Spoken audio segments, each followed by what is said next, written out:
Imagine esto por un momento. Es de madrugada, el cielo está claro y usted mira hacia arriba sin saber que, justo en ese instante, un visitante interestelar cruza el sistema solar como si viniera de otra historia, de otro tiempo, de otro lugar. Ese objeto es Tracy Atlas, apenas el tercer viajero conocido que no nació aquí. Un cometa que, desde el primer momento, parecía diferente a todo lo visto antes. Pero esta historia no empieza con un descubrimiento espectacular. Empieza con algo mucho más extraño. Un silencio inesperado de la NASA. Unas imágenes que nadie vio. Al principio. Meses antes, la cámara HiRISE del Mars Reconnaissance Orbiter estaba lista para una misión única. Fotografiar a Tracy Atlas cuando pasara cerca de Marte. No hablamos de fotos normales. Hablamos de imágenes con 3 veces la resolución del Hubble, tomadas desde 29 millones de kilómetros. Imágenes laterales de la anticola, detalles imposibles. Material que cualquier científico habría dado lo que fuera por ver. Y cuando por fin se capturaron, todo se detuvo. Literalmente. El flujo de datos quedó paralizado como si alguien hubiera bajado un interruptor. Las imágenes más valiosas del año quedaron atrapadas en un servidor, sin que nadie pudiera acceder a ellas. ¿La razón? Tan absurda como increíble. Estados Unidos entró en un cierre total del gobierno. Un apagón burocrático que dejó a la NASA sin poder publicar absolutamente nada de alto impacto. Y sí, Tracy Atlas fue catalogado dentro de esa categoría. Las imágenes quedaron bloqueadas. 43 días. 43 días de silencio absoluto. Mientras tanto, en el mundo real, fuera de los despachos, la gente quería respuestas. Astrónomos aficionados intentaban fotografiarlo como podían. Los medios presionaban. La congresista Ana Paulina Luna enviaba cartas oficiales reclamando la liberación inmediata de los datos. Y Aviló, desde su blog, publicaba anomalías que solo esas imágenes podían confirmar o descartar. Pero la NASA no respondía. Ni una palabra. Y como siempre, donde hay silencio, nacen las sospechas. El movimiento que nadie esperaba.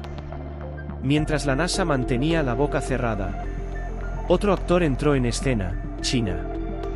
La Administración Espacial China publicó sus propias imágenes de Tracy Atlas, obtenidas por la sonda Tiangong-1. No eran tan buenas como las de HiRISE, pero eran imágenes reales, públicas, disponibles. Y ese simple gesto dejó a la NASA en una posición incómoda. Si un país mostraba lo que veía, ¿por qué el otro no? Ahí fue cuando el caso explotó de verdad. El nacimiento de un fenómeno viral. De repente, todo el mundo hablaba de Tracy Atlas. Foros saturados. Teorías por todas partes.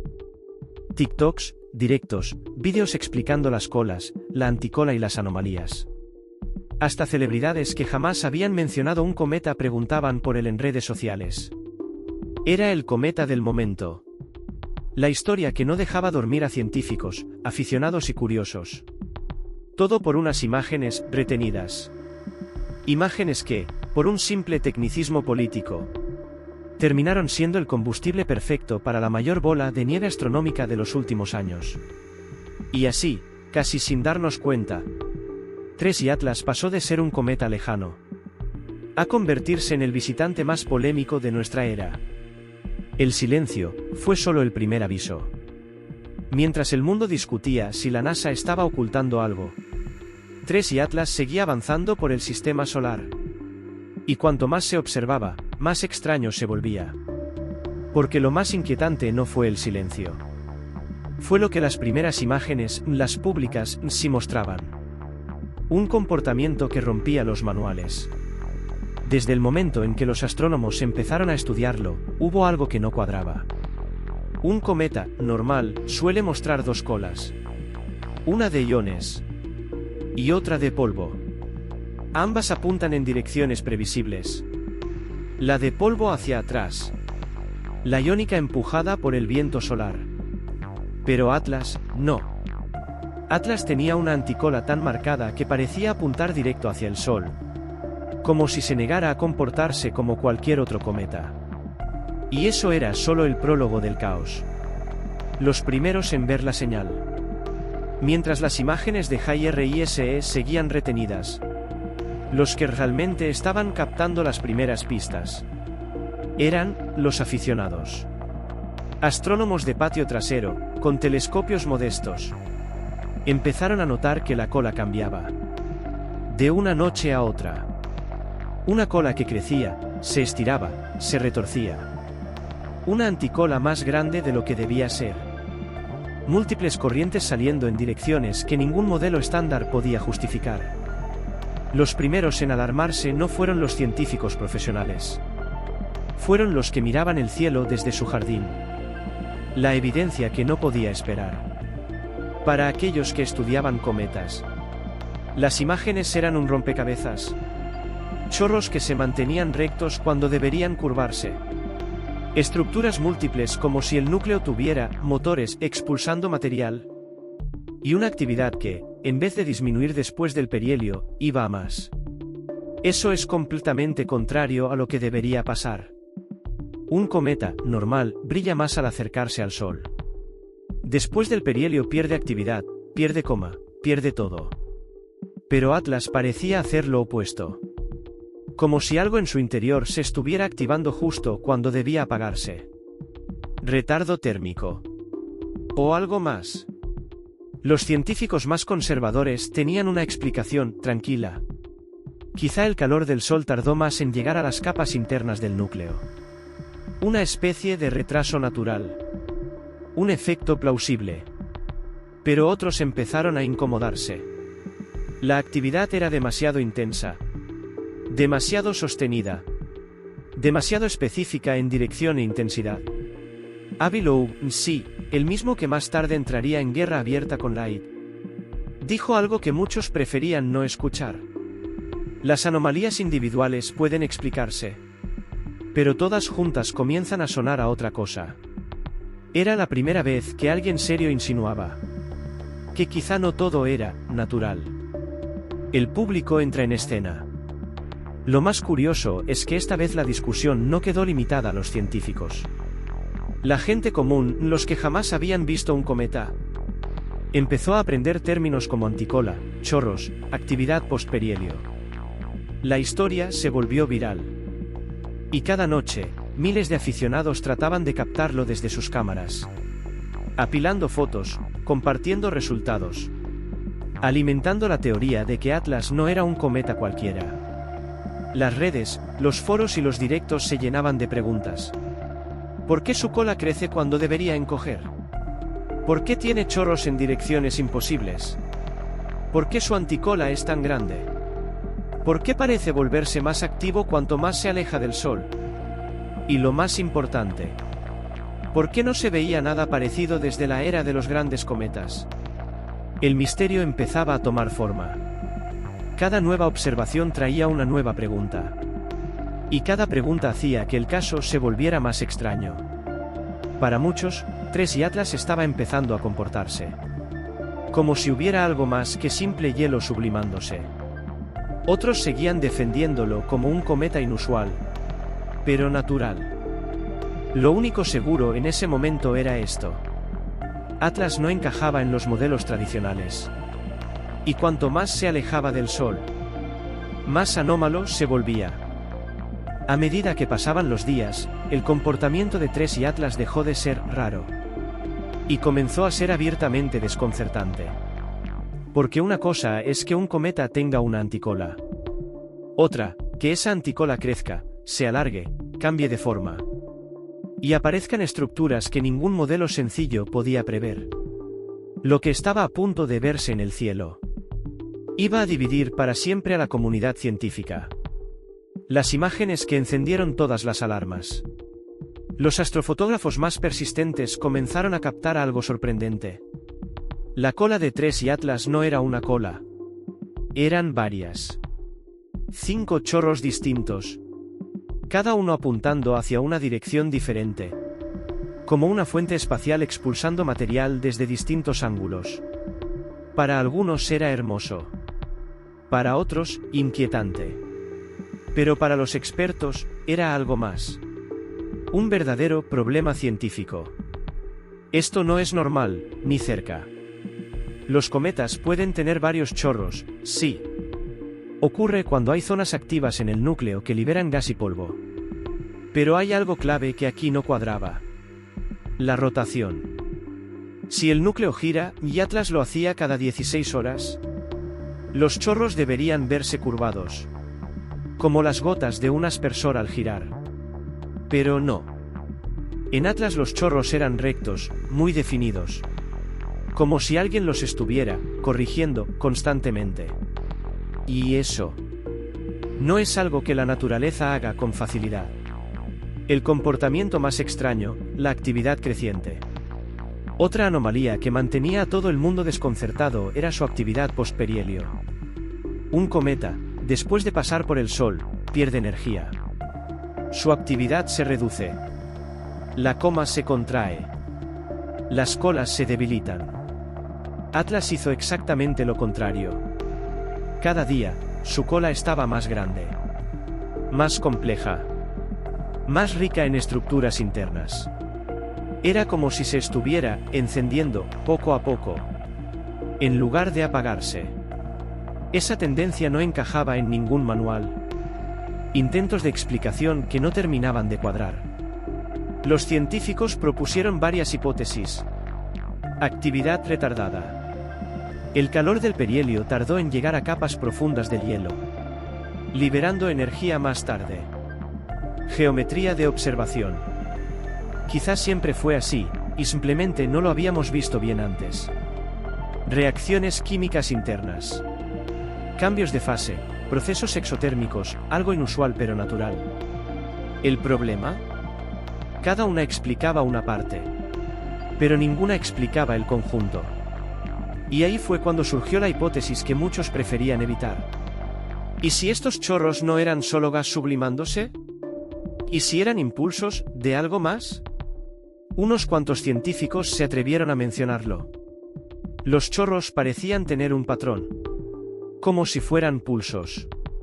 Pulsos que podían encajar tanto con fenómenos naturales como con emisiones controladas. Pero sin datos más precisos, era imposible afirmarlo. Las imágenes más misteriosas hasta el momento. Una fotografía que se volvió famosa fue la capturada por el astrofotógrafo japonés Satoru Marata.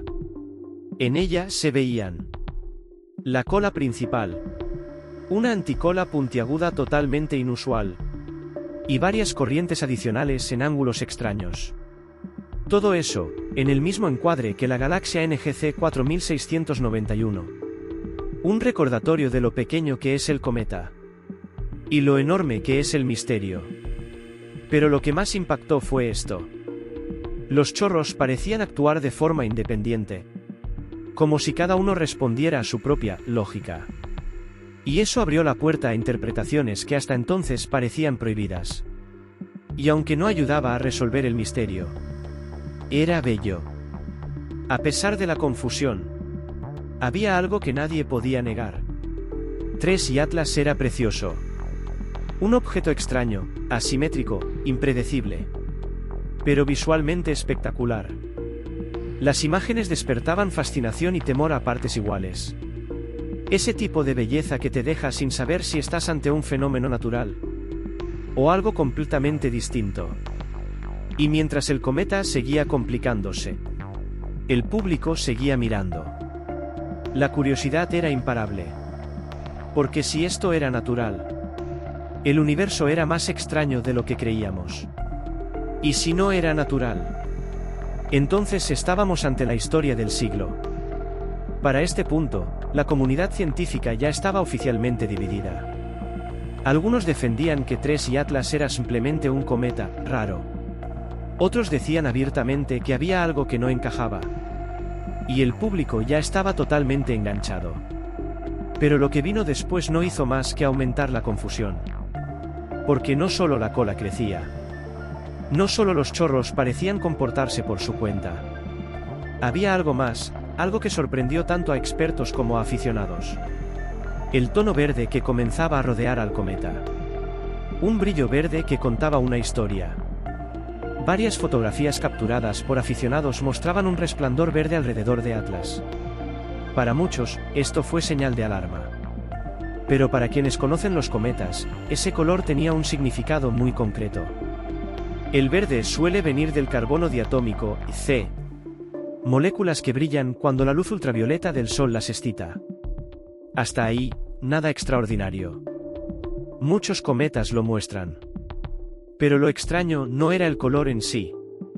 Lo extraño era su intensidad. Para un cometa tan joven en observación, tan reciente en el radar astronómico, y con una actividad tan irregular, esa emisión tan fuerte despertó preguntas. ¿Había más carbono del habitual? ¿Estaba sublimando algo que normalmente no se ve? ¿O era otro síntoma de que este objeto no seguía las reglas? Sin una espectroscopia detallada, era imposible confirmarlo. Pero todos coincidían en algo. El brillo verde añadía otra pieza más al rompecabezas. Las estructuras ocultas en la cola. Mientras el debate seguía, algunos astrofotógrafos procesaron las imágenes en profundidad. Y lo que encontraron fue aún más intrigante. La cola de Atlas tenía estrías. No una estructura uniforme, sino capas, como envolturas concéntricas. Esto sugería algo importante. El material no salía de forma continua, sino en pulsos. Y ahí era donde la cosa se ponía verdaderamente interesante. Porque esos pulsos podían deberse a dos cosas. 1. Procesos naturales. El núcleo rota. Ciertas regiones se exponen y se ocultan. Y eso genera bocanadas de gas. Nada raro, en principio. 2. O algo menos natural. Una secuencia de pulsos controlados. Como los que generaría un sistema de propulsión o correcciones de trayectoria. También produciría este tipo de estrías. No era una prueba. Ni mucho menos. Pero para algunos expertos, la similitud era llamativa. Y que un objeto interestelar muestre pulsos rítmicos, justo cuando sus demás propiedades también son anómalas. Bueno, no ayudaba a calmar las teorías. La variabilidad que desconcertaba a todos. Otra sorpresa. Atlas cambiaba de noche en noche. Y no cambios pequeños, cambios notables. Había noches en las que la anticola brillaba más. Otras, desaparecía parcialmente. Algunas veces un chorro dominaba la imagen. Y al día siguiente otro tomaba el protagonismo. Era como observar un organismo vivo. No un fragmento de hielo y roca flotando en el vacío.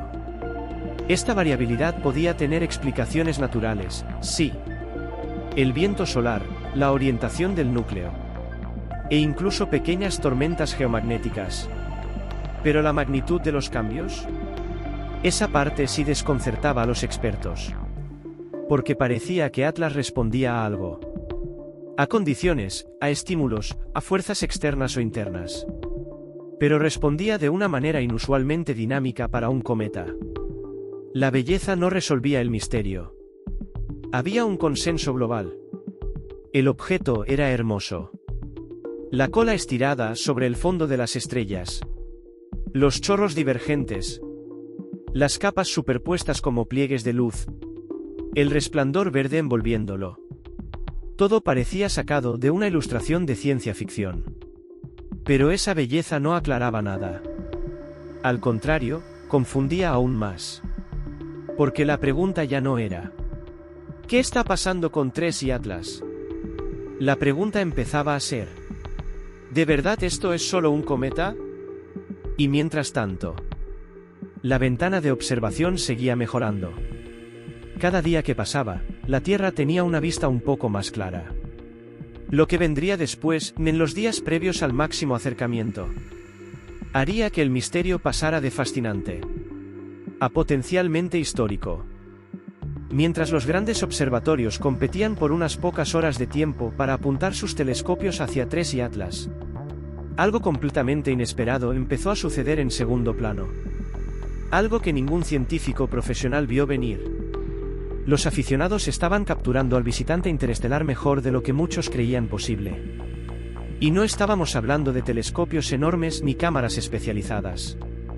Estamos hablando de equipos que algunos podrían comprar con el presupuesto de un fin de semana. La astronomía estaba cambiando, y Atlas fue el detonante. El telescopio que cabe en una mochila. Uno de los primeros en lograrlo fue Stuart Atkinson, un aficionado británico conocido por publicar imágenes del cielo con equipos muy modestos. A las 4:30 de la madrugada, con un frío que cortaba la respiración, sacó un telescopio inteligente SeeStar S50, un aparato más pequeño que una caja de zapatos, y se fue al borde de un río en Kendal, Inglaterra. No había oscuridad total. No había condiciones perfectas.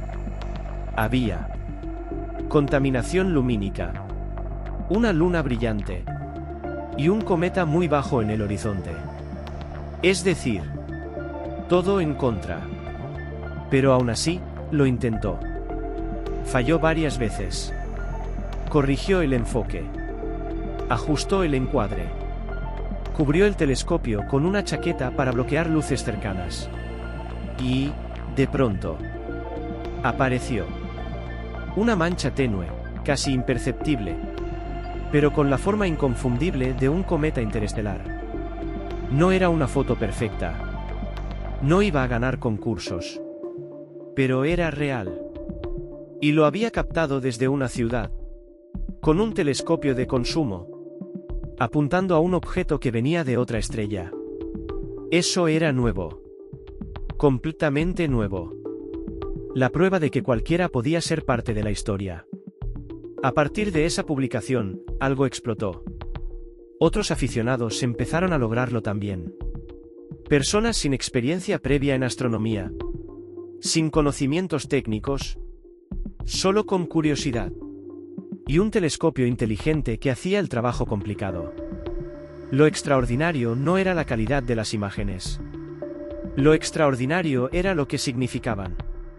Que la ciencia ya no era un club cerrado. Que ya no hacía falta vivir en un sitio oscuro. Que no se necesitaban miles de euros en equipo. Que no hacía falta ser experto para participar. Si antes el conocimiento estaba reservado para unos pocos, Atlas estaba demostrando que ya no era así. La democratización había llegado. Los telescopios inteligentes, una revolución silenciosa. Hasta hace pocos años, capturar un cometa exigía saber alinear la montura, dominar tiempos de exposición, procesar imágenes con software avanzado, controlar ruidos, píxeles muertos, fotones perdidos. Era un proceso técnico, largo y frustrante. Pero los nuevos telescopios inteligentes cambiaron todo eso. Lo hacen ellos solos. Apuntan, localizan, fotografían, apilan, procesan y envían la imagen al móvil. Sin conocimientos previos. Sin complicaciones. Sin barreras. Y con precios que, comparados con el pasado, eran ridículos. Gracias a esto, miles de personas fotografiaron TRES y Atlas desde sus patios, balcones y azoteas. La comunidad amateur empezó a generar datos diarios, mientras los observatorios profesionales tenían que esperar turnos limitados. Un mundo entero observando desde casa. Cada noche despejada, alguien en algún lugar del mundo apuntaba a Atlas. Desde una azotea en México. Desde un balcón en Madrid. Desde un jardín en Australia. Desde una escuela en Canadá. Esto creó algo que la ciencia profesional no podía replicar. Una cobertura continua. Sin pausas. Sin huecos. Siguiendo el objeto noche tras noche. Cuando un rasgo cambiaba, una cola más larga, un chorro que desaparecía. Los aficionados lo detectaban primero. Y los profesionales, cuando veían esa alerta, dirigían sus telescopios para una observación más profunda. Era una sinergia perfecta. La comunidad amateur como una red global de vigilancia. Los profesionales como los cirujanos que entran cuando hace falta ver más. El valor emocional, más importante de lo que parece. Pero lo más llamativo no era técnico. Era humano. Porque cuando alguien lograba captar a TRES y Atlas con su propio telescopio, Sentía algo que ninguna foto de la NASA podía dar. La sensación de haber sido testigo directo de un objeto nacido en otra estrella. Un cometa interestelar, que había viajado durante miles de millones de años, terminaba plasmando sus fotones en el sensor de un telescopio doméstico, en una imagen tomada por una persona cualquiera. Esa experiencia creó conexión, comunidad, pasión. Y eso generó un interés masivo que alimentó la presión sobre la NASA. Atlas ya no era un cometa más. Era el cometa de la gente.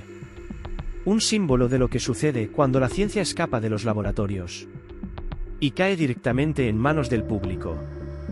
La revolución amateur acababa de empezar. Y lo que vendría después sería aún más sorprendente. A estas alturas, la historia ya no giraba solo en torno a un cometa extraño. Era algo más grande. Una especie de despertar colectivo. Porque TRES y Atlas no solo había captado la atención de científicos y divulgadores, sino que había logrado algo que muy pocas veces ocurre.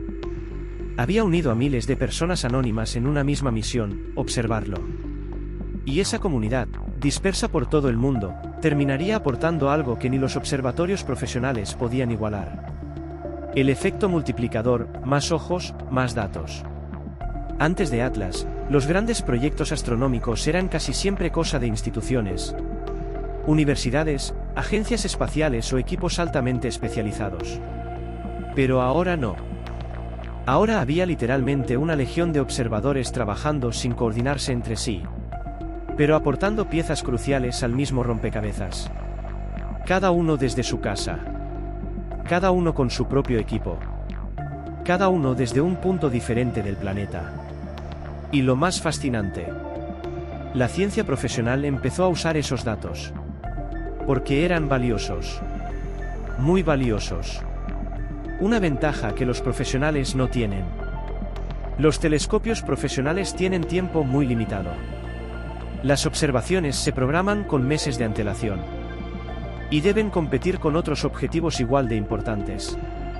Atlas solo podía ser observado desde un telescopio profesional en condiciones óptimas durante un puñado de noches. Pero los aficionados, ellos podían observarlo todas las noches despejadas, durante horas, sin restricciones. La Tierra rota. El cielo cambia. Y mientras en un país estaba nublado, en otro había cielos perfectos. Esto creó algo único. Una cobertura global las 24 horas, casi sin interrupciones. Ningún observatorio profesional podía ofrecer eso. Ninguno. La diversidad que marcó la diferencia. Cada aficionado aportaba algo distinto. Diferentes hemisferios, diferentes latitudes, diferentes condiciones atmosféricas, diferentes equipos, diferentes momentos de la noche. Y curiosamente, esa variedad fue la clave. Porque la estructura de la cola de Atlas cambiaba tan rápido que, si un astrónomo profesional lo miraba solo una noche, podía perder detalles cruciales. Pero los aficionados, ellos lo veían evolucionar en tiempo real. Cuando un chorro aparecía, cuando la anticola brillaba más, cuando un rasgo nuevo emergía, alguien en algún lugar del mundo lo captaba y lo compartía en minutos. La prueba más impactante, la red ciudadana funcionaba. En cuestión de semanas, los foros, los grupos de Facebook, los servidores de Discord y las redes sociales se habían convertido en una gigantesca sala de control no oficial. Un aficionado subía su imagen. Otro la comparaba con la del día anterior. Otro la procesaba. Otro anotaba cambios. Otro pedía seguimiento. En el fondo, sin proponérselo, estaban haciendo ciencia colectiva. Y esa ciencia sirvió. Cuando los profesionales prepararon sus primeras publicaciones sobre TRES y Atlas, muchas de las observaciones citadas venían de aficionados, escuelas, clubs de astronomía, telescopios de consumo, cámaras que parecían juguetes comparadas con las de la NASA, las secciones de agradecimientos de los artículos científicos, Incluían nombres de gente anónima, sin afiliación académica, sin doctorados, sin instituciones detrás. Personas que simplemente levantaron la vista hacia el cielo. Y tuvieron el equipo y la determinación para capturar el momento. El poder oculto, una conexión personal. Pero más allá de los datos, había algo emocional. Algo que explicaba por qué tanta gente se volcó en el cometa. Cuando alguien fotografiaba a TRES y Atlas por sí mismo, sentía algo que ninguna imagen profesional podía transmitir. La sensación de haber sido testigo directo de un visitante de otra estrella. No era ver una foto ajena. Era haberla captado con sus propias manos. El cometa había enviado luz a través del espacio durante millones de años. Y esos fotones habían terminado golpeando su propio sensor. Esa conexión transformó curiosos en apasionados. Espectadores en participantes. Y ese sentimiento fue contagiándose de persona en persona, alimentando el fenómeno como si TRES y Atlas hubiera encendido una chispa global. La astrofotografía de consumo ya no era un hobby. Era una declaración. Cada imagen que se subía generaba más motivación. Más gente se sumaba. Más ojos miraban al cielo. Y cada nueva observación reforzaba la idea de que, por primera vez en la historia, un objeto interestelar estaba siendo estudiado no solo por agencias y universidades, sino también por personas corrientes, en balcones, azoteas, patios y parques. Las estrellas ya no pertenecían solo a los expertos. Se habían convertido, por primera vez, en un fenómeno verdaderamente público. Y TRES y Atlas fue el catalizador. Hubo un momento clave que terminó de demostrar que esta revolución amateur no era una simple moda pasajera. Un instante simbólico que dio la vuelta a miles de comunidades astronómicas. Un hombre, un telescopio modesto. Y una madrugada insoportablemente fría. El fotógrafo que no debería haberlo logrado. A las 4:30 de la mañana, en un rincón del norte de Inglaterra, Stuart Atkinson se levantó con una idea fija en la cabeza. Hoy tengo que capturar a TRES y Atlas. El problema era, básicamente todo. El cielo no estaba oscuro. Había contaminación lumínica por todas partes. La luna brillaba como un foco apuntando directamente a su telescopio. El cometa estaba tan bajo en el horizonte que casi rozaba las copas de los árboles. Y para colmo, la base de datos de su telescopio inteligente ni siquiera incluía el objeto. Era, sencillamente, un desastre. Las condiciones que cualquier profesional habría descartado sin pensarlo. Pero Atkinson no era un profesional. Era un apasionado. Alguien que no se rendía solo porque el cielo no colaborase. La lucha contra el cielo, y contra sí mismo. Empezó a ajustar el telescopio, un modelo compacto que cabía prácticamente en una mochila. Tomó la orientación manualmente, guiándose por las estrellas como quien navega un barco sin brújula. Los primeros intentos fueron un desastre total. La luna quemaba el sensor. Las farolas arruinaban cada toma. Las imágenes parecían un cuadro de ruido blanco. A las 5:00, estaba a punto de abandonar. Pero no lo hizo. Respiró hondo, protegió el telescopio del resplandor con su propio cuerpo. Afinó el enfoque, ajustó la exposición. Y volvió a intentarlo. Una vez más. Y otra. Y otra. Hasta que de pronto, algo apareció. Una mancha difusa que lo cambió todo. En el borde mismo del encuadre, casi tragada por la luz de la luna, había una mancha. Tan débil que cualquiera diría que era un error del sensor. Pero cuando Atkinson amplió la imagen y comparó con las cartas celestes, allí estaba. La coma de TRES y Atlas. Sutil. Fantasma. Pero inconfundible. Un visitante interestelar capturado desde una ciudad iluminada. Con un telescopio que costaba menos que un móvil de gama alta. No era una foto perfecta. Ni siquiera una buena foto. Pero era suya. Y eso la convertía en algo extraordinario. ¿Por qué esta foto cambió la narrativa? En cuanto Atkinson compartió la imagen en redes sociales, la historia explotó. Porque no era solo una foto. Era una declaración. Un recordatorio de que, con las herramientas adecuadas, cualquier persona puede participar en la exploración del universo. La publicación se volvió viral en comunidades astronómicas de todo el mundo. No por su calidad técnica, sino porque representaba algo poderoso. Si él pudo hacerlo, cualquiera puede. Las escuelas empezaron a interesarse. Los clubes de astronomía lo celebraron. Y decenas de aficionados que jamás habían fotografiado el cielo salieron esa noche a intentarlo ellos mismos. Atkinson había demostrado que la democratización de la astronomía era real. Que no era un concepto bonito, sino un hecho. Un visitante interestelar, capturado por manos humanas. Lo más poético de todo es esto. Los fotones que salieron de TRES y Atlas, un objeto que llevaba miles de millones de años viajando entre las estrellas. Recorrieron el vacío, cruzaron el sistema solar. Y terminaron impactando directamente en el pequeño sensor de un telescopio de consumo. Sostenido por un aficionado solitario en una madrugada helada. En ese instante, el universo y un ser humano se encontraron de forma directa, íntima y sin intermediarios. Ese sentimiento, esa conexión, fue lo que encendió la verdadera revolución amateur. Y fue solo el comienzo. El logro de Atkinson no fue un caso aislado. De hecho, marcó el inicio de algo que nadie había previsto. Una revolución silenciosa en la que la astronomía dejaba de ser un lujo, para convertirse en una herramienta accesible para cualquiera. Porque, mientras los científicos discutían sobre las anomalías de TRES y Atlas, en otro frente estaba ocurriendo un cambio igual de importante. Un cambio que transformaría a quien tiene derecho a mirar el cielo. ¿Y quién puede participar en los descubrimientos? Los telescopios inteligentes, la llave que abrió la puerta. Durante décadas, hacer astrofotografía había sido casi un deporte extremo. Equipos carísimos.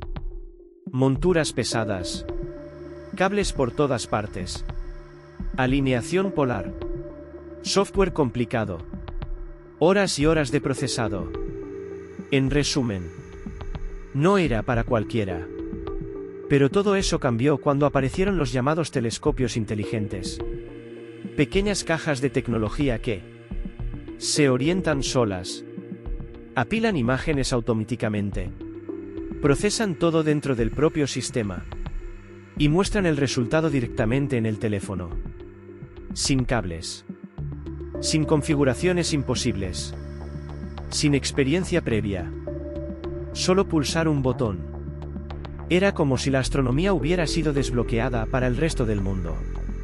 El milagro de lo asequible. Lo verdaderamente disruptivo no era solo la facilidad, sino el precio. Un C-Star, una Vespera, una Stellina. Muchos de estos modelos costaban menos que una cámara reflex de gama media. Por primera vez en la historia, cualquiera podía hacer fotos del universo sin hipotecarse. Y ese simple detalle, el precio, provocó algo que los profesionales jamás vieron venir. Miles de observadores nuevos aparecieron de la noche a la mañana. Estudiantes, padres y madres, jubilados, curiosos, gente que jamás pensó en mirar el cielo con seriedad. Todos ellos se unieron a la caza del cometa interestelar. La ciencia ya no descendía desde lo alto, del cielo al bolsillo. Durante siglos, las grandes imágenes del cosmos venían siempre de arriba. De un observatorio. De una agencia espacial. De una universidad. De un científico con un doctorado. Pero ahora, las imágenes venían también de abajo. Del jardín de una casa. De una azotea. De una escuela. Del balcón de un piso en plena ciudad. El universo se había vuelto portátil. Y ese giro lo cambió todo. Incluyendo la forma en que se estudió a TRES y Atlas. La colaboración involuntaria. Lo más sorprendente es que miles de estos nuevos observadores ni siquiera sabían que estaban participando en un fenómeno global. Simplemente estaban probando su nuevo telescopio, capturando algo curioso en el cielo. Y sin darse cuenta aportaban datos cruciales. Cada imagen, aunque modesta, sumaba información sobre la evolución de la cola, la variación de brillo, la aparición de nuevos chorros, los cambios en la anticola y la geometría de la coma. Datos que un solo observatorio jamás habría podido obtener. La comunidad amateur había creado, sin planearlo, el sondeo astronómico más distribuido del planeta. Velocidad, el arma secreta de los aficionados. Los grandes observatorios funcionan con un calendario estricto. Pero los aficionados, ellos no tienen agenda. Si algo cambia en el cometa de repente, si aparece un rasgo inesperado, si la cola se divide en dos, alguien en algún lugar del mundo lo ve, toma la foto y la publica en cuestión de minutos. Es un sistema de alerta temprana global. Uno que no fue diseñado por nadie, pero que funciona mejor que muchos sistemas oficiales. Los astrónomos profesionales empezaron a darse cuenta. Cuando algo pasaba con TRES y Atlas, los aficionados solían enterarse primero. Era un cambio de roles completamente nuevo. Era oficial, la ciencia ya no era exclusiva de los científicos. Las primeras publicaciones científicas sobre TRES y Atlas empezaron a incluir nombres que nadie reconocía. Personas sin títulos, sin instituciones, sin carrera académica, solo aficionados apasionados. Y sin embargo, sus datos eran indispensables. El cometa se había convertido en un símbolo, el emblema de una nueva etapa en la astronomía mundial. Una etapa en la que el cielo dejaba de ser un territorio de élite y se convertía, por fin, en un lugar compartido. Y mientras miles de ojos seguían observando a TRES y Atlas, el cometa continuaba acercándose a su propio punto crítico. Un momento que cambiaría la historia de este visitante interestelar. Y que pondría a prueba cada teoría, cada discusión y cada expectativa. A medida que pasaban los días, ocurrió algo que nadie había planeado, pero que terminaría siendo uno de los experimentos científicos más fascinantes de la década. Porque mientras los telescopios profesionales capturaban imágenes contadas, la comunidad amateur levantó un archivo gigantesco, global, continuo y completamente abierto. Un archivo que, en muchos sentidos, superaba al de los propios observatorios. Miles de ojos, un solo objetivo. Lo que comenzó como un puñado de aficionados emocionados, rápidamente se transformó en algo inmenso. Foros, grupos de Telegram, servidores de Discord, comunidades en Reddit, Facebook, X, YouTube. Todos compartían lo mismo. Imágenes de TRES y Atlas tomadas desde cualquier sitio donde hubiera un cielo medianamente despejado. Y ese intercambio continuo creó una especie de atlas vivo del cometa. Un mapa evolutivo que mostraba cómo cambiaba su cola, cómo surgían nuevos chorros, y cómo su coma pulsaba con actividad noche tras noche. Mientras los profesionales miraban fechas concretas, los aficionados observaban todo el proceso. Cada imagen, un pequeño testimonio del universo. Lo más hermoso era que ninguna fotografía amateur era igual a otra. Algunas estaban saturadas por farolas, otras llenas de ruido, otras inclinadas, otras movidas, otras demasiado expuestas.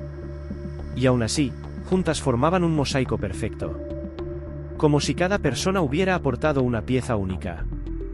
De un rompecabezas demasiado grande para un solo observador.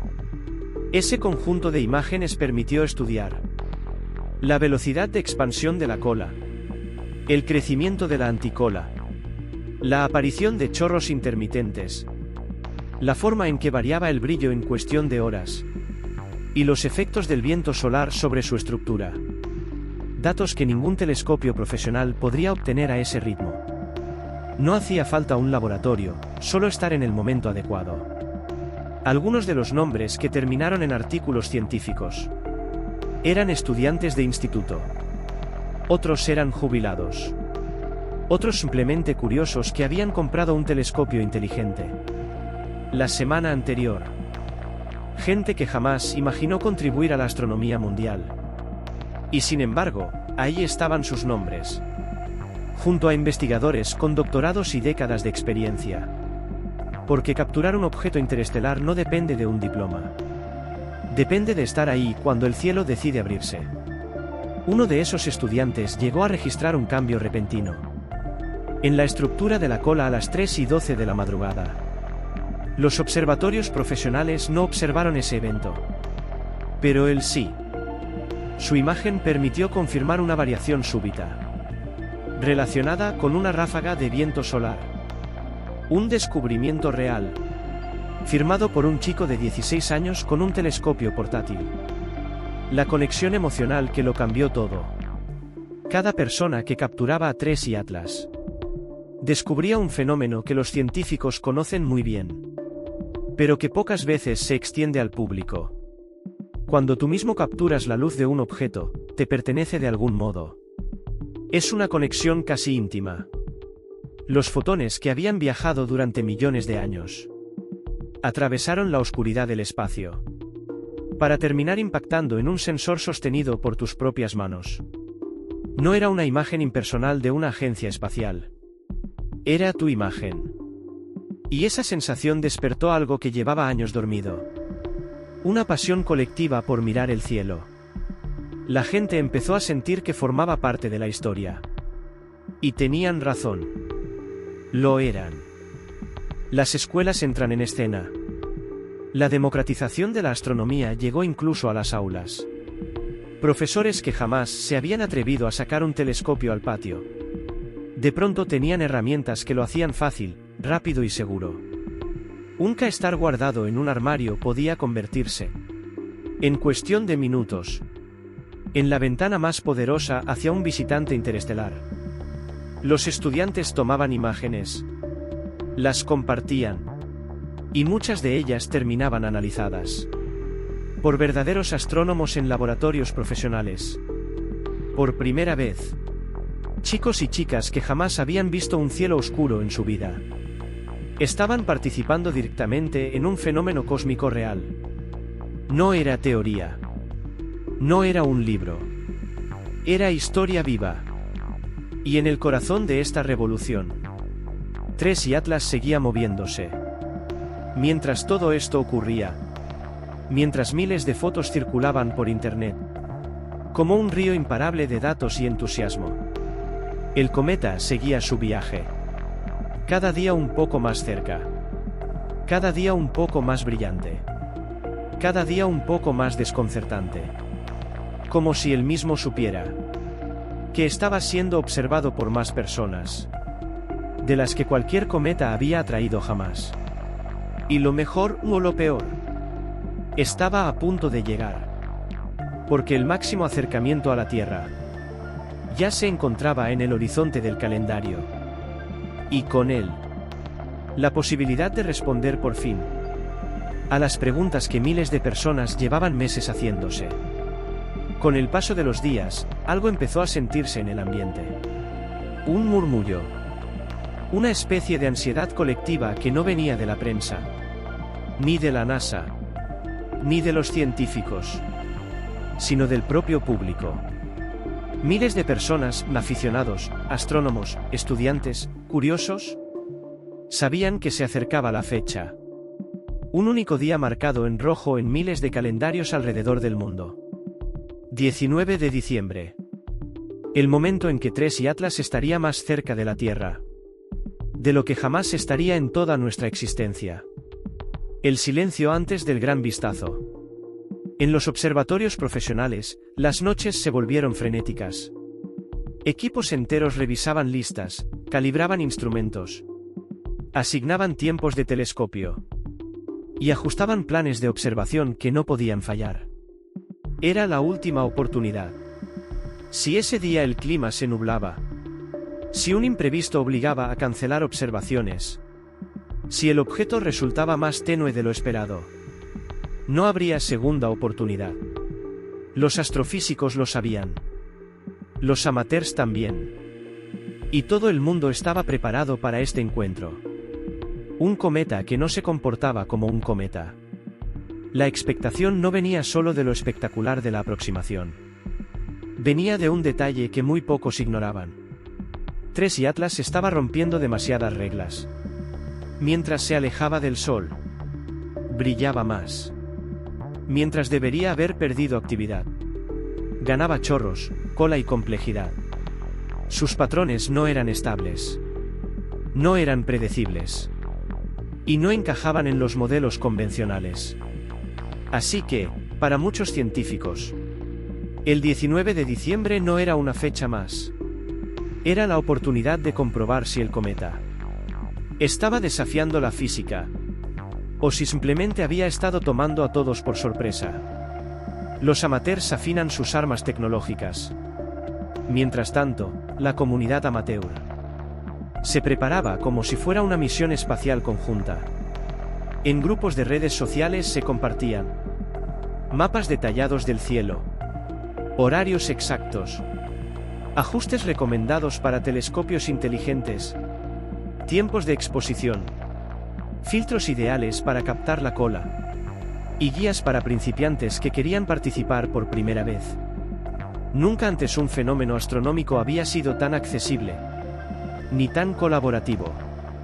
Y lo mejor es que esta vez, ya no importaba desde dónde miraras. Un balcón urbano era suficiente. Un patio trasero también. Un telescopio de 300 € valía igual que uno de 3000. Si apuntaba en el momento justo. Por primera vez, la humanidad observaba un objeto interestelar. Como una comunidad global. La emoción se vuelve viral. A medida que se acercaba la fecha, el fenómeno dejó de pertenecer solo a los interesados en la astronomía. Los medios generalistas publicaban reportajes. Las búsquedas en Google explotaban. Se viralizaban hilos explicando cómo ver a TRES y Atlas.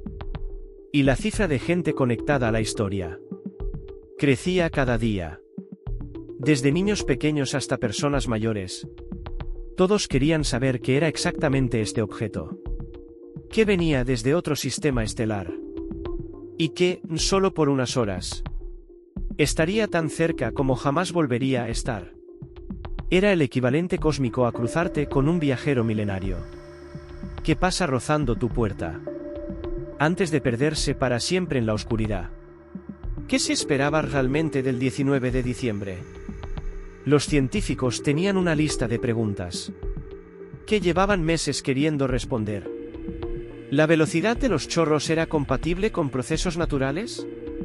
¿La composición era tan anómala como sugerían las primeras mediciones? ¿La rotación seguía el periodo estimado o había cambiado?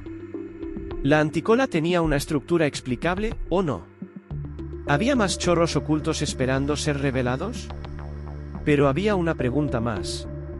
Una que no se decía en voz alta, pero que todos pensaban. ¿Y si aparecía algo imposible de ignorar? Algo que obligara a replantear nuestras certezas. Porque la ciencia podía ser prudente. Pero la emoción humana no tanto. Muchos querían respuestas. Otros temían obtenerlas. Y algunos, simplemente, querían mirar.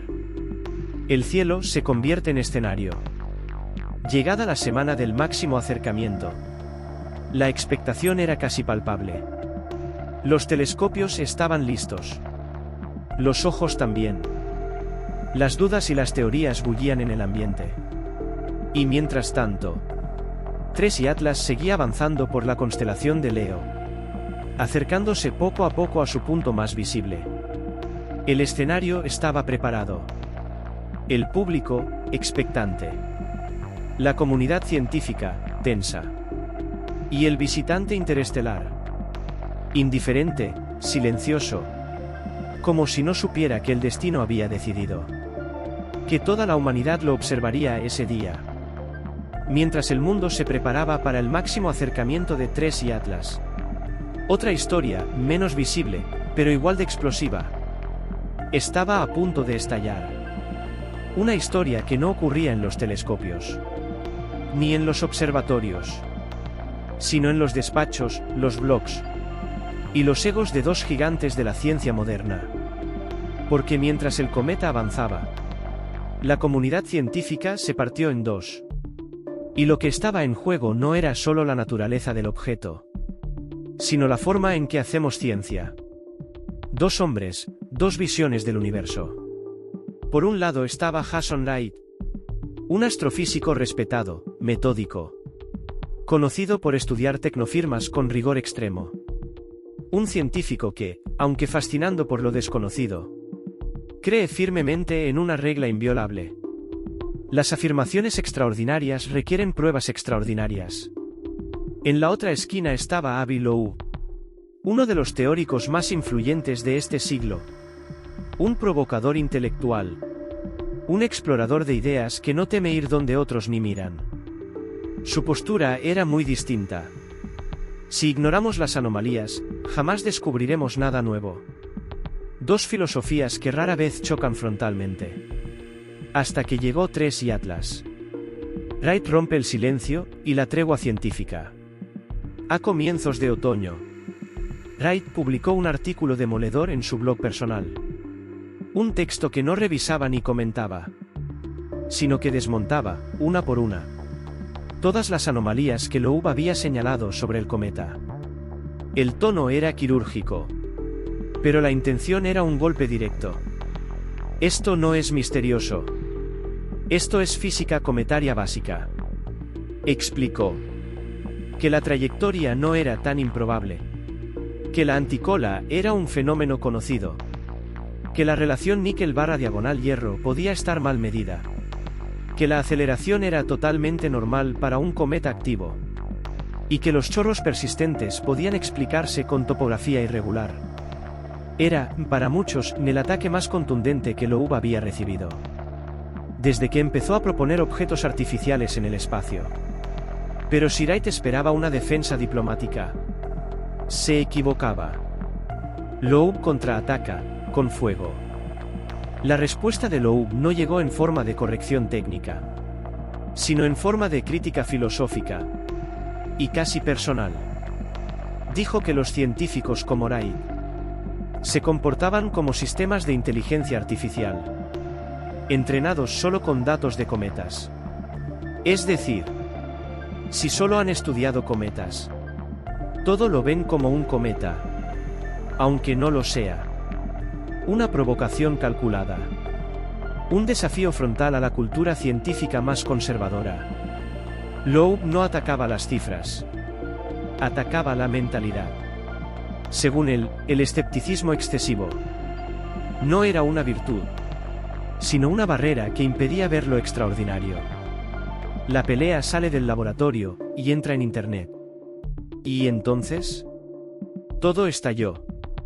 Blogs, foros, hilos en redes sociales, vídeos de análisis, debates en directo. El público estaba presenciando una confrontación científica real, sin filtros. Algo que normalmente ocurre en privado. Muchos se pusieron del lado de Wright. Orden, rigor, explicación natural. Otros se alinearon con Loeb. Anomalías, misterio, posibilidad tecnológica. Las secciones de comentarios eran campos de batalla. Los artículos se respondían casi en tiempo real. Nadie daba un paso atrás. TRES y Atlas ya no era solo un objeto astronómico. Era la chispa de un conflicto ideológico que enfrentaba dos formas de interpretar el cosmos. ¿Qué defendía realmente cada uno? Wright defendía la prudencia científica. Temía que la especulación descontrolada sobre artefactos alienígenas distorsionara la percepción pública y dañara la credibilidad de la ciencia. Loeb defendía la exploración conceptual. Temía que el miedo a equivocarse impidiera reconocer un descubrimiento histórico. Para Wright, aceptar la hipótesis artificial sin pruebas era irresponsable. Para Loeb, ignorarla sin investigar era un error aún mayor. Ambos tenían argumentos válidos. Ambos tenían seguidores. Ambos tenían detractores. Y ambos tenían algo más importante aún. Orgullo. El combustible perfecto para una batalla que solo iba en aumento. El público, atrapado entre dos gigantes. Lo más sorprendente no era el enfrentamiento en sí, sino el hecho de que millones de personas estaban viendo la discusión en directo. Lo que normalmente ocurre en congresos privados, en correos electrónicos entre científicos, o en revisiones anónimas de artículos, estaba teniendo lugar ante los ojos del mundo. Y eso hacía que cada frase, cada réplica, cada dato, fuera devorado por un público hambriento de respuestas y espectáculo. Trace y Atlas no solo estaba iluminando el cielo, estaba iluminando las grietas internas de la propia ciencia. Y lo mejor, o lo peor, es que aquello no había hecho más que empezar. La discusión entre Wright y Loeb ya no era un simple intercambio académico. Había pasado un punto de no retorno. Y mientras Trace y Atlas se acercaba a su momento de máxima visibilidad, lo que ocurría en la comunidad científica era, literalmente, una guerra civil intelectual. Un enfrentamiento en el que ya no se discutían solo datos, sino algo mucho más sensible: la credibilidad, el prestigio y el futuro mismo de la investigación científica. El debate deja de ser técnico y se vuelve emocional. Wright seguía publicando refutaciones detalladas, demostrando, con cálculos y referencias, cómo cada anomalía podía explicarse de forma natural. Pero Loeb respondía desde otro ángulo, uno mucho más peligroso para el equilibrio del debate. Él decía: los expertos no están entrenados para cuestionar sus propios modelos, solo para defenderlos. Con una sola frase, había tocado un nervio sensible en la comunidad científica. Porque aunque nadie quería admitirlo, muchos jóvenes investigadores compartían esa sensación. Que a veces, la ciencia era demasiado cerrada, demasiado conservadora, demasiado dispuesta a decir «eso no puede ser», antes de mirar dos veces. El discurso de Loeb conectó con ese sector, con una nueva generación que quería arriesgar, preguntar, explorar. Y eso hizo que la discusión dejara de ser un simple desacuerdo, para convertirse en un choque generacional. La tensión llegó a los pasillos universitarios. En congresos, pasillos y videollamadas internas. La conversación se coló por todas partes. ¿Y si Loeb tiene razón? ¿Y si Wright tiene razón? ¿Y si ambos están mirando el objeto equivocado? ¿Y el verdadero misterio está en cómo nos comportamos frente a lo desconocido? Profesores debatían con estudiantes. Investigadores discutían entre sí. Las reuniones académicas se llenaron de argumentos tensos, miradas incómodas y silencios que decían más de lo que callaban. Trace y Atlas se había convertido en un espejo. Uno que revelaba algo incómodo. La ciencia también tiene emociones. También tiene ego. También tiene límites humanos. Los medios descubren la pelea y la amplifican. Cuando los periodistas se dieron cuenta de que había conflicto, hicieron lo que siempre hacen. Lo amplificaron. Titulares como: los científicos se enfrentan por un cometa interestelar. ¿Objeto natural o artefacto? La comunidad astronómica se divide. La batalla más pública de la astronomía moderna. El público, que ya seguía a Trace y Atlas como si fuera una serie de Netflix, encontró ahora un nuevo arco narrativo. La batalla entre el escéptico racional y el visionario que quiere romper moldes. Los comentarios explotaron. YouTube se llenó de análisis, reacciones, vídeos comparando posturas y teorías de todos los colores. Era imposible ignorarlo. Hasta la gente que nunca había mirado el cielo sabía que había drama. Y entonces llegó el golpe que dividió aún más a la comunidad. En una entrevista en directo, Loeb afirmó que algunos científicos le temen a lo extraordinario y que preferían proteger su reputación antes que considerar posibilidades incómodas. Fue una frase dura, una que muchos académicos sintieron como un ataque directo. Wright respondió con un nuevo artículo, más frío que los anteriores. Una disección milimétrica de los errores en las suposiciones de Loeb, sugiriendo que Loeb estaba ignorando datos para mantener viva su narrativa. Era un cruce de golpes. Uno público, lento y cada vez más personal. Y lo peor es que ambos tenían razones válidas. Esa era la parte más desconcertante. Wright tenía razón. La ciencia no puede basarse en suposiciones extraordinarias cuando los datos no las respaldan. Pero Loeb también tenía razón. Si nunca miramos más allá de lo conocido, jamás descubriremos nada que cambie nuestra comprensión del universo. Y esa dualidad convertía la discusión en un terreno sin respuestas simples. Para el público, aquello era oro puro. Para la comunidad científica, era una herida abierta. Para TRES y Atlas, simplemente era irrelevante.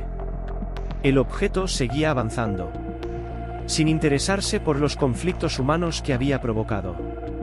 La cuenta atrás seguía. 19 de diciembre estaba a la vuelta de la esquina. Y mientras los debates ardían, el cometa continuaba acercándose.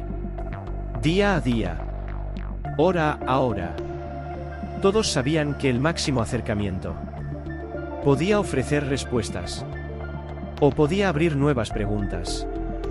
Wright esperaba que los datos fueran suficientes para cerrar el caso.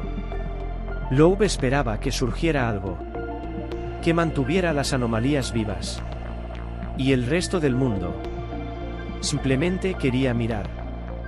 Lo que nadie sabía es que el 19 de diciembre no pondría fin a la discusión. La encendería aún más.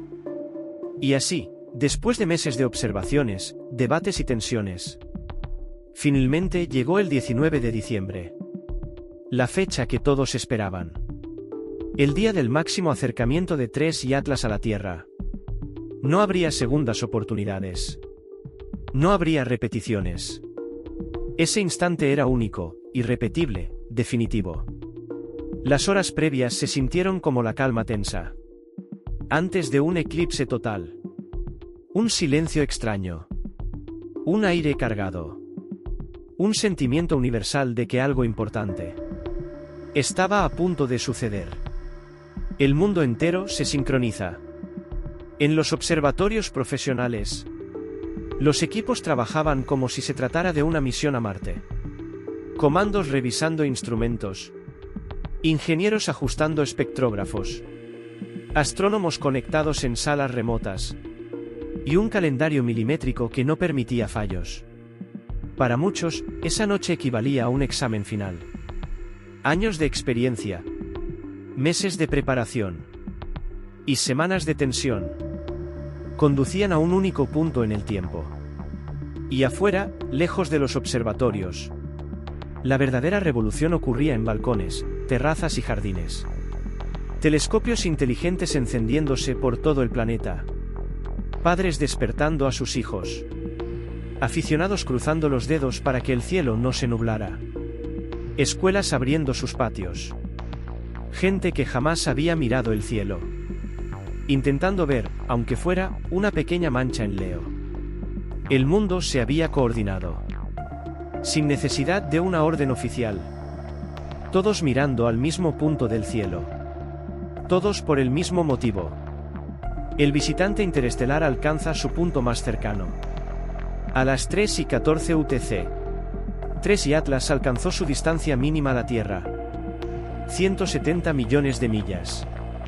Lejos para nosotros, pero extremadamente cerca en términos astronómicos. Así, por unos minutos, la humanidad estuvo tan cerca de un visitante de otra estrella, como probablemente estará en décadas. Quizás siglos. El cielo era el escenario. La humanidad, el público. Y el protagonista silencioso estaba ahí, viajando a una velocidad imposible, mostrando una cola que desafiaba a los modelos, y presentando un rostro que todavía nadie entendía del todo. Lo que los telescopios empezaron a mostrar. Cuando llegaron las primeras imágenes de la noche, algo quedó claro de inmediato. El cometa seguía comportándose de forma extraña. Su cola aparecía más larga de lo predicho. Los chorros se mostraban más definidos. La anticola seguía siendo inexplicablemente prominente. Y la distribución del brillo era diferente.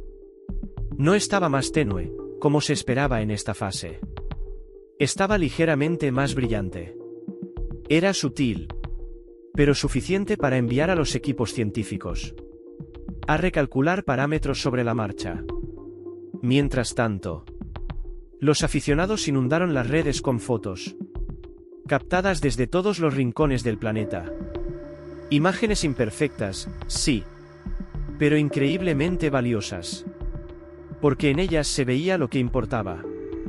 La actividad seguía aumentando. El cometa estaba más vivo, más dinámico, más impredecible que nunca. Wright y Loeb observan, desde lados opuestos del ring.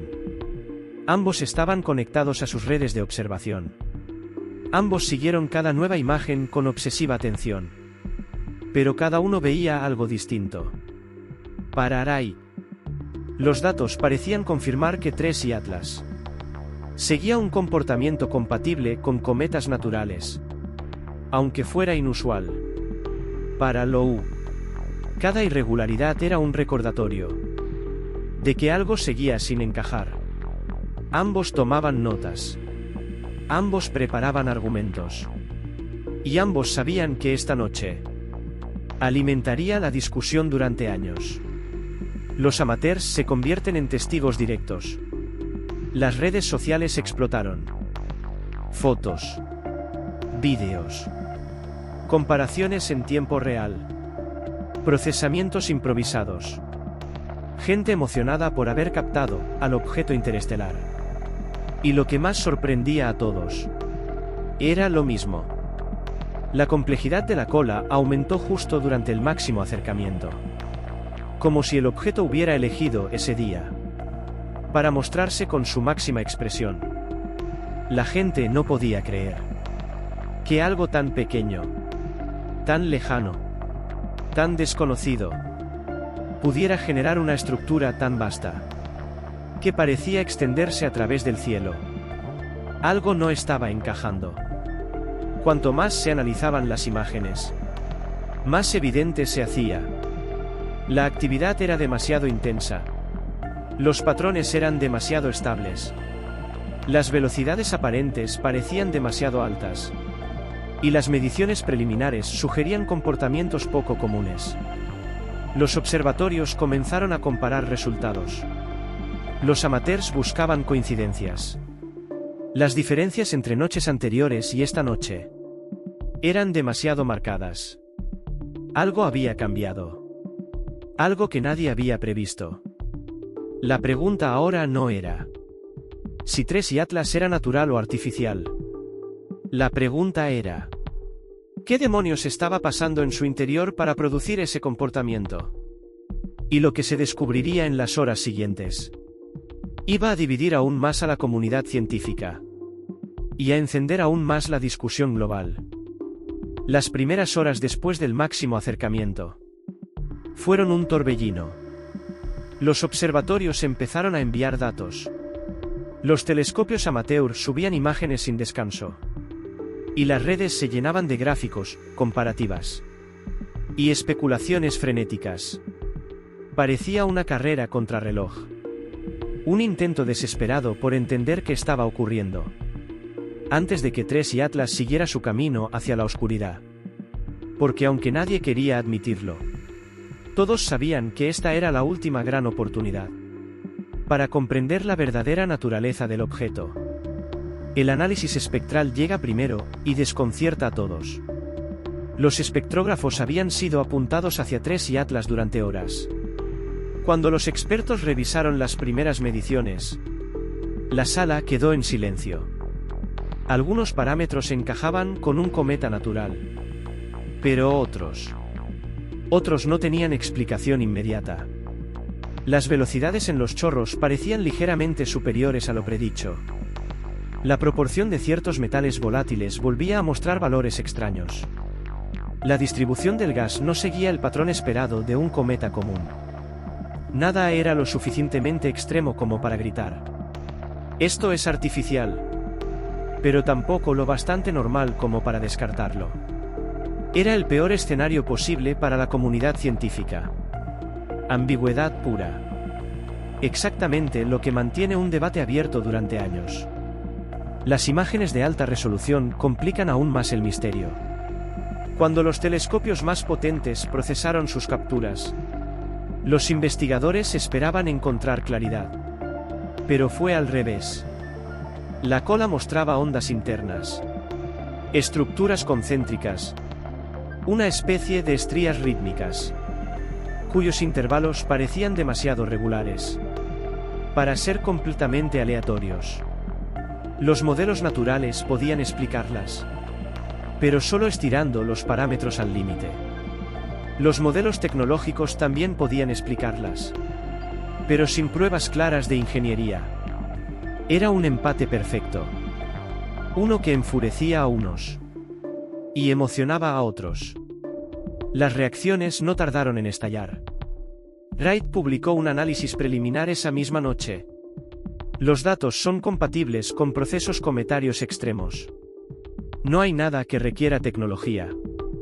Apenas unos minutos después, Loeb respondió: "Los datos muestran comportamientos que no se ajustan a ningún modelo convencional. Seguimos ignorando anomalías por miedo a aceptar lo desconocido". Las redes explotaron. Colaboradores de ambos lados se sumaron a la discusión. Astrónomos neutrales pidieron calma. Aficionados compartieron gráficos, convencidos de que habían descubierto patrones intencionales. El clima era tan caótico que incluso los moderadores de foros científicos tuvieron que bloquear hilos completos por exceso de actividad. Pero lo peor estaba por llegar. A mitad de la madrugada, un observatorio del hemisferio sur publicó una serie de imágenes captadas justo en el instante exacto del máximo acercamiento. Esas imágenes fueron procesadas, y en ellas se veía algo que nadie había visto en noches anteriores. Un brusco pulso de actividad, una especie de explosión luminosa en uno de los chorros, como si el objeto hubiera liberado una onda de material más energética de lo habitual. Los escépticos afirmaron que era un efecto atmosférico, un artefacto de la cámara, o simplemente una fluctuación natural. Pero para los defensores de la hipótesis tecnológica, aquello era dinamita pura. Un disparo puntual, un pulso concentrado, una irregularidad demasiado localizada. Sonaba, al menos superficialmente, a una maniobra, o a un sistema activándose. Las interpretaciones se polarizan. En cuestión de minutos, las narrativas se dividieron en dos polos extremos. Versión escéptica: es ruido, un pico en la actividad, nada más. Versión tecnológica: ese pulso es demasiado preciso para ser casual. Versión neutral: no podemos concluir nada todavía. Pero la neutralidad no atrae clics, ni titulares, ni emoción. Así que lo que dominó Internet fue la confrontación. El público se decanta, pero no del lado que se esperaba. Lo sorprendente fue esto. No importaba cuántos expertos explicaran el pulso. No importaba cuántos datos se presentaran. No importaba cuántos gráficos mostraran. Que aún no había evidencia concluyente. El público ya había elegido su historia. Algo raro está pasando con TRES y Atlas. Y una vez que el público decide una narrativa, es casi imposible detenerla. Ese fue el momento exacto. La chispa precisa. En que la historia dejó de ser científica. Y pasó a ser cultural. Un fenómeno global. Una conversación planetaria. Un misterio que excedía a la ciencia. Y mientras el mundo debatía, especulaba. Y se preparaba para interpretar el pulso como quisiera. Tres y Atlas siguió su camino. Como si nada hubiera ocurrido. Mientras el mundo discutía. Mientras los foros ardían. Y los científicos chocaban entre ellos. El protagonista silencioso de todo este drama. Tres y Atlas continuaba alejándose. Su brillo se debilitaba cada noche. Su cola se desdibujaba lentamente. Y las estrías internas que habían alimentado tantas teorías se diluían en un rastro cada vez más tenue. No había marcha atrás. El visitante interestelar abandonaba el escenario, dejando tras de sí más preguntas que respuestas. El día después del máximo acercamiento, las primeras revisiones de datos no trajeron revelaciones explosivas. Tampoco descartaron anomalías. Fue peor. Trajeron ambigüedad. Un territorio difuso, incómodo. El tipo de terreno donde la ciencia avanza. Pero la certeza retrocede. Explicaciones naturales, posibles. Explicaciones tecnológicas, no demostradas. Y entre medias, la sensación colectiva de haber rozado un misterio que no terminó de abrirse del todo. Tres y Atlas no dijo sí, pero tampoco dijo no. Y ese silencio fue más perturbador que cualquier respuesta. ¿Qué queda cuando un misterio se marcha? Queda una comunidad científica dividida. Quedan aficionados por todo el mundo que todavía revisan sus imágenes, convencidos de que hay pistas ocultas entre los píxeles. Quedan debates encendidos, teorías enfrentadas y una sensación creciente de que no será el último visitante. Porque si un objeto interestelar así fue posible, ¿por qué no otro? Y después otro. Tres y Atlas podría no haber sido la respuesta, pero podría haber sido la primera pregunta correcta. La ciencia respira y espera. Los próximos años traerán más datos, más análisis, más discusiones. Las líneas de fractura entre escepticismo y audacia seguirán presentes. Algunos dirán que Tres y Atlas fue simplemente un cometa raro. Otros sostendrán que fue algo más. Pero la verdad, por incómoda que sea, es que aún no podemos afirmarlo. Y en ese punto exacto, en ese vacío entre lo que sabemos y lo que creemos, es donde nace la curiosidad humana. La misma que mira al cielo desde que existen personas. La misma que volverá a hacerlo cuando aparezca el próximo visitante. El legado del objeto. Tres y Atlas nos obligó a debatir. Nos obligó a revisar modelos, a cuestionar certezas, a reconocer que incluso con la tecnología actual, hay cosas que todavía nos superan. Nos recordó que el universo no está obligado a ser sencillo, que lo desconocido no desaparece solo porque deseemos explicarlo, y que, a veces, los mayores descubrimientos no vienen en forma de respuestas, sino en forma de preguntas. Preguntas que nos acompañan, que nos persiguen, y que abren la puerta a todo lo que podría estar esperándonos ahí fuera. Porque mientras Tres y Atlas se pierde en la oscuridad entre las estrellas, la verdadera historia no es la del objeto, es la de nosotros, mirándolo marchar, sin saber qué era realmente, y sabiendo, en el fondo, que la próxima vez podría no estar tan lejos.